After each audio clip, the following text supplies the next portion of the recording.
Hello friends, आज की इस लेक्चर टॉपिक में आप सभी का फिर से स्वागत है। आज का जो हमारा टॉपिक है वो सेल साइकिल के बेस पर है, जिसमें उसका मेन पॉइंट होता है सेल साइकिल का किस प्रकार से कंट्रोल होगा और सेल साइकिल में कितने प्रकार के चेक पॉइंट पाए जाते हैं, उसके बारे में हम आप आज की इस वीडियोस में स्टडी करेंगे। तो आइए यह वीडियो स्टार्ट करते हैं और देखते हैं कि जो सेल साइकिल होता है वो किस प्रकार से कंट्रोल किया जाता है, साथ ही साथ उसके चेक पॉइंट किस प्रकार से प्रोसेस में लिए जाते हैं।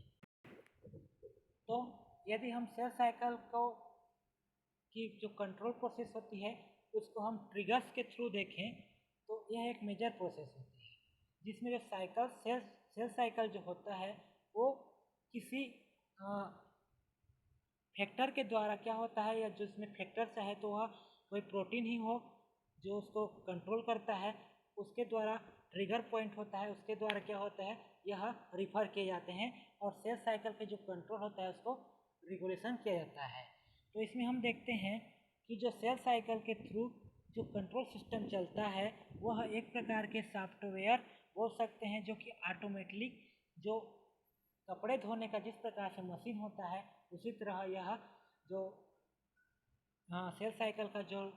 प्रोसेस होता है वह चलता है, जिसमें डीएनए का रेप्लिकेशन होता है, साथ ही साथ ड्यूजनिंग प्रोसेस होती है। तो इस प्रकार जो सेल साइकिल को हम लोग एक प्रकार से उस मशीन के थ्रू ऑपरेट कर सकते हैं। साथ ही साथ जो सेल साइकिल होता है वो एक प्रकार के क्लॉक या टाइमर के रूप में फॉर्म होता है, जिसमें वह एक स्पेशल टाइम में क्या होता है ऑन होता है, उसकी टर्न जो होती है ऑन होती है, साथ ही साथ वह एक स्पेशल टाइम्स में ऑफ भी होती है और वह एक प्रकार से फिक्स रहता है, फिक्स अमाउंट में अपनी प्रोसेस को कॉम्प्लिकेटेड करता है, बताता है। और ये जो मैकेनिज्म होती है वो किसी एक प्रत्येक साइकिल में किसी एक के द्वारा ट्रिगर किया जाता है, उसको मतलब ऑन किया जाता है, साथ साथ ऑफ किया जाता है। तो ये जो प्रोसेस होती है यह एक इरिवर्सिबल फैशंस में की जाती है। तो इस प्रकार हम देखते हैं कि जो क्रोमोसोम का जो ट्रिगर पॉइंट होता है वह किस प्रकार से कार्य करता है, इसको हम चेक पॉइंट के थ्रू जानेंगे। तो आइए हम चेक पॉइंट स्टार्ट करते हैं। तो जो सेल साइकिल में क्या होता है, मेनली 3 चेक पॉइंट यूज होते हैं। पहला G1 चेक पॉइंट, इसको हम लोग G1 एस ट्रांजिशन फेस कहते हैं। दूसरा आता है G2 चेक पॉइंट, जिसको हम लोग G2M ट्रांजिशन फेस कहते हैं, है ना। साथ ही साथ स्पाइंडल चेक पॉइंट, जो कि मेटाफेज और एनाफेज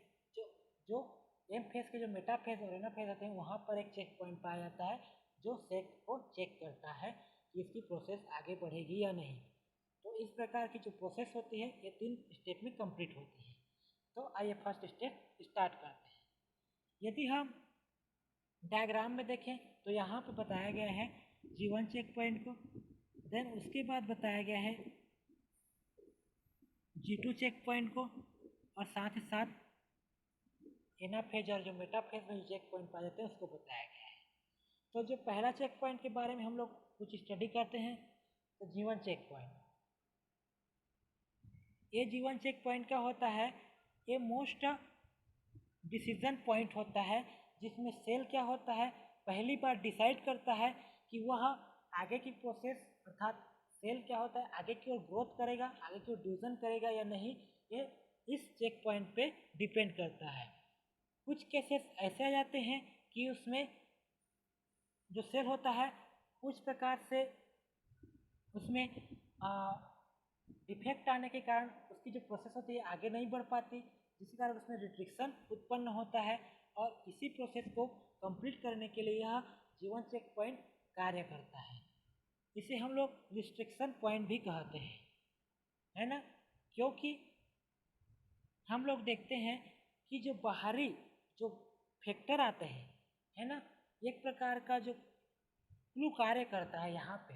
तो उस सेल को वह डिफेक्ट पॉइंट प्रोड्यूस करता है, जिसके थ्रू जो सेल होते हैं वह क्या करते हैं एक प्रकार से चेक पॉइंट का फॉर्म करते हैं। और हम लोग देखते हैं यदि किसी प्रकार के सेल में कोई प्रकार के यदि डैमेज हो गया है तो वह आगे की ओर नहीं बढ़ सकता। इसी को G1 चेक पॉइंट में चेक किया जाता है कि जो प्राइमरी सेल है क्या उसमें किसी प्रकार का डैमेज है, यदि डैमेज है तो उसको हम लोग यह जो सेल रहता है वह उसको इस फेज में जाने नहीं देगा, क्योंकि जो सेल होता है वह डैमेज हो चुका है, उसका डीएनए डैमेज हो चुका है, तो आगे की प्रोसेस नहीं कर पाएगा। इसलिए उस सेल को जो G1 चेक पॉइंट होता है वह G0 में भेज देता है। G0 में भेजने का अर्थ यह है कि वह रेस्टिंग कंडीशंस में चला जाता है, और G1 फेज या G0 फेज में जाने के पश्चात कुछ उसमें चेंजेस होते हैं, जिसके बाद वह फिर से एक न्यू सेल का फॉर्म कर लेता है और वह फिर आगे की ओर अपनी प्रोसेस को बढ़ाता है और वह इंटर करता है एस फेज में। एस फेज में जाने से क्या होता है, एस फेज तो हम लोग जानते हैं कि जो एस फेज होता है वो एक प्रकार का सिंथेटिक फेज होता है, जो सिंथेटिक फेज होने के कारण यह किसी भी सेल का सिंथेसिस करता है, उसको डुप्लीकेशन करता है डीएनए का, और फिर से डीएनए को एक नए प्रकार के सेल्स में उसका डुप्लीकेट कर करके बनाता है, और इस प्रकार जो सिग्नल होता है वह साइक्लिन टू सीडीकेस के फॉर्म में होता है। तो ये होता है G1 चेक पॉइंट। अब आते हैं G2 check point. G2 check point जो होता है, यह जो G1 से आए हुए जो सेल्स के जो सेल होते हैं उसका जो डुप्लीकेशन जो मटेरियल होता है वो G2 चेक पॉइंट में आता है, और G2 चेक पॉइंट में आने के पश्चात ये भी फिर डिटेक्ट करने लगता है कि किसी प्रकार की जो आई हुई जो सेल होती है उसमें किसी प्रकार की कोई इसकी डीएनए प्रॉब्लम ना हो,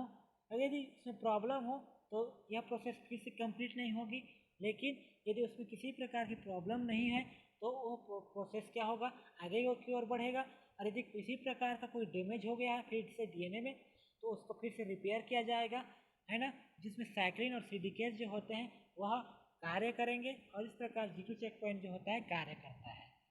देन जो तीसरा चेक पॉइंट होता है उसको हम लोग स्पैंडल चेक पॉइंट कहते हैं। ये जो चेक पॉइंट होता है इसको हम लोग एम फेज के अंतर्गत लेते हैं, जिसमें यह मेटाफेज और एनाफेज के बीच में पाया जाता है। मेटाफेज और एनाफेज कहने का अर्थ ये है कि जो स्पाइंडल फाइबर फॉर्म हुए रहते हैं, जहाँ पर जो क्रोमोसोम रहते हैं वह अटैचमेंट रहते हैं किसी काइनेटोकोर रीजन पे, तो जो एनाफेज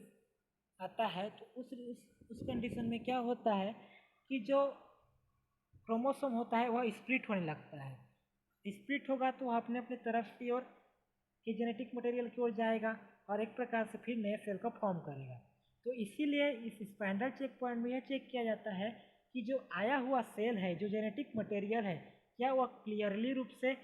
नए सेल को बनाने के लिए रिस्पॉन्सिबल है। यदि है तो उसको डिटरमाइन किया जाएगा, और इस प्रकार से जो स्पैंडल फाइबर जो मैक्रोट्यूब्यूल्स रहेंगे वह एक दूसरे के अपोजिट पोल की तरह कार्य करेंगे, और यदि है तो अपनी प्रोसेस को आगे बढ़ाएंगे, और इसमें यदि वह इस प्रोसेस को करने के लिए रिस्पॉन्सिबल नहीं है तो फिर वही प्रोसेस फिर से उसको रिपेयर किया जाएगा उस सेल को, उस जेनेटिक मटेरियल को, और इस प्रकार से ये प्रोसेस आगे की ओर चलती रहेगी, और इस प्रकार से जो चेक पॉइंट होता है वो चलते रहेगा। तो इस प्रकार से जो 3 चेक पॉइंट के बारे में हमने आज देखा, G1 check point, G2 check point और स्पैंडल चेक पॉइंट। तो जो डिफरेंट टाइप्स के जो चेक पॉइंट होते हैं वो अपने अपने एक्टिविटी के थ्रू फंक्शन करते हैं। अब आते हैं रेगुलेशन ऑफ सेल साइकिल। तो रेगुलेशन ऑफ सेल साइकिल्स में क्या होता है कि जो सेल साइकिल की जो प्रोसेस हो रही है उसको कंट्रोल किया जाता है किसी भी डिफरेंट टाइप के प्रोटीन के द्वारा, जिसमें हम लोग मेनली साइक्लिन डिपेंडेंट काइनेसिस अर्थात जिसको सीडीकेस बोला है उसको लेते हैं, साथ ही साथ जो साइक्लिन प्रोटीन होती है उसको लेते हैं। ये दो इम्पोर्टेंट जो प्रोटीन होते हैं वो साइक्लिन सेल साइकिल के रेगुलेशन के लिए इम्पोर्टेंस होते हैं। तो सेल साइकिल का रेगुलेशन किस प्रकार से होता है इसको हम जानने के लिए इस डायग्राम के थ्रू हम लोग जान सकते हैं। तो यहाँ पे जो फर्स्ट डायग्राम बता रहा है वो उसके चेक पॉइंट्स के आधार पर बता रहा है। तो जो फर्स्ट टॉपिक बोलता है कि जो G1 फेज होता है जिसमें जो सीडीकेस होता है ना, जो साइक्लिन डिपेंडेंस काइनेज जो प्रोटीन होता है इनएक्टिव कंडीशन में होता है, जो कि G1 के साइक्लिन के साथ कॉम्बिनेशन करता है और एक साइक्लिन सीडीकेस का फॉर्म करता है। यदि इस डायग्राम में देखा जाए तो यदि होल डायग्राम को देखें तो जो पहला ये G1 चेक पॉइंट है उसमें जो सीडीकेस है वह इनएक्टिव कंडीशंस में है, लेकिन जो साइक्लेज है वह एक प्रकार का साइक्लिन जो प्रोटीन है वह एक एक्टिव कंडीशन में होता है। जब यह सिंडिकेट इस G1 साइक्लिन के साथ इस G1 चेक पॉइंट में इफेक्ट डालता है और उस अपनी एक्टिविटी को कंप्लीट करता है तो एक प्रकार से कॉम्प्लेक्स फॉर्म करता है जिसको हम लोग सिंडिकेट साइक्लिन कॉम्प्लेक्स बोलते हैं, है ना। तो ये हो गया G1 के बारे में, ये हो गया G1 चेक पॉइंट में। लेकिन आफ्टर क्या होता है G1 चेक पॉइंट से जैसे ही जो सेल ग्रोथ पेट से गुजरता है तो वह पहुंचता है एस फेज में। तो एस फेज में पहुंचने से पहले फिर से जो कॉम्प्लेक्स बना था उसमें ब्रेक डाउन होता है, जिसमें जो साइक्लिन होता है, जो यहाँ पे जो साइक्लिन पाया जा रहा है वो फिर से ब्रेक डाउन होने लगता है ना। ये एस फेज हो गया। एस फेज में क्या होगा, ये साइक्लिन जो पाया जाएगा वो फिर से डीएसोसिएशन होगा, जिसके कारण जो सिंडिकेट होगा फिर से इनएक्टिव हो जाएगा और इनएक्टिव होने के कारण उसे फिर से एक प्रकार के फैक्टर या कोफैक्टर की आवश्यकता होगी तो वह आगे की ओर प्रोसेस करेगा। तो इसमें जो एम साइक्लिन प्रोटीन होता है, जिस प्रकार यहाँ पे G1 साइक्लिन था उसी प्रकार यहाँ पे एम साइक्लिन प्रोटीन वर्क करता है और यही एम साइक्लिन प्रोटीन होता है जो आगे की ओर उसको G2 चेक पॉइंट में भेजता है और वहाँ पर एम साइक्लिन और सिंडिकेट जो प्रोटीन होते हैं वह एक प्रकार कॉम्प्लेक्स का फॉर्म करते हैं जिसको एम साइक्लिन सिंडिकेट कॉम्प्लेक्स कहते हैं और इस प्रकार से G2 चेक पॉइंट में पहुंच जाते हैं। देन फिर से वही कंडीशन आता है, जैसे ही G2 चेक पॉइंट पर पहुंचते हैं तो कुछ वहाँ पे ब्रेकर्स उत्पन्न हो जाते हैं। जो ब्रेकर्स होते हैं वो फिर से वहाँ पर अफेक्ट डालते हैं,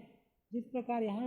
एफ चैन पर जैसे लिखा गया है जस्टली रीसेट एम फेज। जैसे ही वह एम फेज में पहुँचते हैं तो उस दौरान फिर से वही साइक्लिन सिंडिकेट के ऑर्डर डिसोसिएट होने लगती है, फिर उसमें कैरियोकाइनेसिस फ्यूजन होता है। जिस प्रकार यह जैसे ही आफ्टर मतलब सम टाइम के बाद यह मतलब साइटोकाइनेसिस फ्यूजन में पहुंचते हैं तो वहाँ पर जो एम चेक पॉइंट पाया जाता है ना, जो एनाफेज और मेटाफेज के बीच पाया जा रहा है, तो वहाँ पर एक प्रकार का जो MPF फैक्टर मतलब मैचुरेशन प्रमोटिंग फैक्टर क्या होता है, इफेक्ट डालता है, जो कि फिर से जो सिंडिकेट रहता है, जो इनएक्टिव सिंडिकेट रहता है उसको वह एक्टिव कर देता है और जो साइक्लिन होता है वह जो निकल चुका है, डिसोसिएशन हो चुका है, तो बचा हुआ साइक्लिन सिंडिकेट रहता है वो फिर से क्या होता है MPF फैक्टर के थ्रू फिर से सिंडिकेट से जुड़ने लगता है। और इस प्रकार हम लोग देखते हैं कि ये जो प्रोसेस होती है उसकी जो ग्राफिंग प्रोसेस होती है वो डिक्रीज और इंक्रीज होती रहती है। यदि हम इस दूसरे ग्राफ में देखें तो इसमें कुछ ग्राफ्स दिया गया है जिसमें 3 प्रकार के चेक पॉइंट के बारे में बताया गया है, जिसमें जो इतना वाला है फर्स्ट चेक पॉइंट है, देन इतना सेकेंड चेक पॉइंट है। तो यदि हम लोग देखें तो इसमें सिंडिकेट का जो रिजल्ट आ रहा है वो पहले बढ़ रहा है फिर घट रहा है, देन फिर बढ़ रहा है फिर घट रहा है। साथ ही साथ जो साइक्लिन होता है वो पहले इंक्रीज हो रहा है फिर घट रहा है, फिर क्या हो रहा है इंक्रीज हो रहा है फिर घट रहा है। तो इस प्रकार इसकी जो ग्रेजुएशन की प्रोसेस होती है वो चलती रहती है, जिसमें पहले वह सिंडिकेट साइक्लेज से बाइंड होगा, देन सिंडिकेट क्या होगा साइक्लेज से फिर से डीएसोसिएशन हो जाएगा, उसका साइक्लिन वाला पार्ट निकल जाएगा, फिर वह एम साइक्लिन से बाइंड होगा, फिर वह आखिरी में जा करके MPF फैक्टर जो होता है कार्य करता है और इस प्रकार उसमें एसोसिएशन की प्रोसेस होती है और इस प्रकार जो चेक पॉइंट होता है उसका रेगुलेशन होता है किसी भी सेल साइकिल का। तो आज का टॉपिक जो होता है यहीं पर कंप्लीट होता है, जो चेक पॉइंट और जो रेगुलेशन था सेल साइकिल का वो इस प्रकार से कंप्लीट होता है। तो यदि यह वीडियो आपको अच्छी लगी हो तो प्लीज़ मेरे वीडियोज़ को लाइक करें, मेरे वीडियोज़ को शेयर करें, कमेंट्स प्रोवाइड करें। Thank you.